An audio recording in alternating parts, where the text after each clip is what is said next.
But the reason that you were brought in was because of this pay-per-view in 1993. I'll tell you how it happened. At that time, I was living in Daytona, a, a mile. I lived on the beach, but it was a mile from the Ocean Center. And because it was in town, I turned on the TV to watch it. And the Shockmaster thing happened. Yep. Later on that night, Eric Bischoff called me and said, "Did you watch the program?" And the first thing I said was, I didn't want to embarrass him. And I said, "No, I didn't." He said, "Well, it was a disaster." I said, "Eric, I just didn't want to hurt your feelings." It was. And he said, "Can you meet me at the Marriott?" It was right across the street from the Ocean Center tomorrow morning for breakfast. So I went down and had breakfast with him. And that's how I got back to WCW. Wow, all thanks to the Shockmaster. And of course, what you were kind of referring to is a flair for the gold when the Yeah. Shockmaster makes his debut in the Darth Vader, bedazzled outfit, or costume, excuse me. Not really costume, really the helmet. I mean, the bedazzled helmet of Darth Vader for Shockmaster, and he trips and he falls through the wall, falls down on the ground. Everyone's kind of laughing. He picks up the helmet, and then Ole Holy Anderson shit, does the he voice. fell over his ass. Remember that?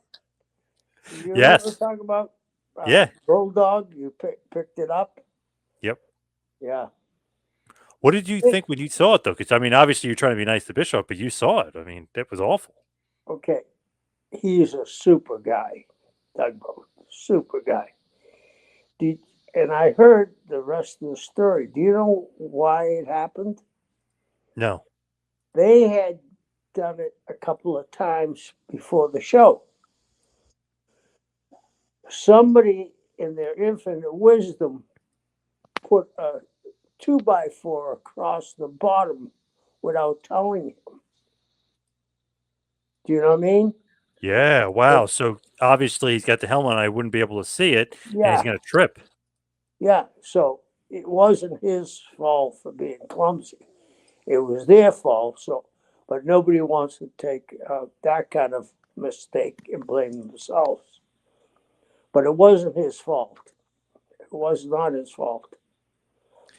Man, I mean, you can't come back from that, right? And obviously he really doesn't for WCW. He's not really thought of as a serious threat. I mean, that's got to be impossible to come back from. Yeah, and the other thing is, he was Dusty's brother-in-law. Yes. Uncle Fred. What? Uncle Fred. Yeah, and he was.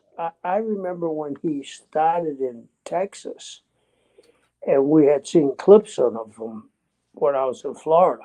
He was a monster and almost like a giant bodybuilder slash powerlifter, and he was getting over there. And he had Gary Hart as his manager. So I mean, things can change your life, and that was not his mistake. Whoever decided to put up the 2x4 and him not going through the wall twice pre-show, and then so why they would do that and not tell him was beyond me. He got a raw deal on that. It is an unforgettable moment, and not in a good way. You know, the wrestle crap or the botchamania, whatever you want to call it. I mean, that will live on in infamy as one of the worst moments ever. And it's got to be the worst debut ever, right? Yeah, and you know that had a screw in his head dramatically. You know what I mean? He was coming in on top. They had plans for him, obviously, and somebody else's mistake cost him.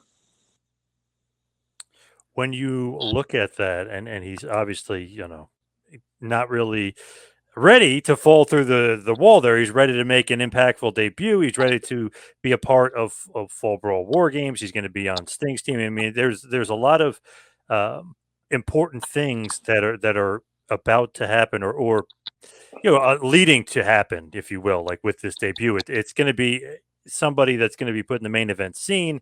Do you think this immediately just makes him not a laughing stock per se, but this doesn't necessarily make him a title contender for Vader anymore? Right. And the other thing, Fred could work, especially with big guys, right? Right. I thought the helmet was cheesy. It almost looked like Plan B from Outer Space. What was that director's name? Oh, I forgot. I know what you mean, though. Wood, Yeah, just Ed Woods. yes. It looked like something Ed Woods would do with the pie plates and saucers, you know? Yep. Corny, cheesy, corny. Yep. Didn't you think it was a horrible mask, a helmet, or whatever? I absolutely hated it, and it's like obviously everyone knows it's Darth Vader, or excuse me, not Vader. It's a stormtrooper helmet. So I mean, everyone knows it, and it's so recognizable. You can't do that. You can't have No, that be the gimmick. no. I mean, they were spending money, I remember, on special effects and masks. Do you remember the guy's name that worked for Turner? He had worked. Andre Fritas. Yes, very nice guy. But he had worked in Hollywood. He was still working in Hollywood when I met him. It probably was one of those things late in the preparation for it. They said he needs a mask to then reveal it, and that's what they got. That goes to show you, and this has nothing to do with Eric. This had to do with the booking or them hoping that the people that went and got that stuff would know what they're doing.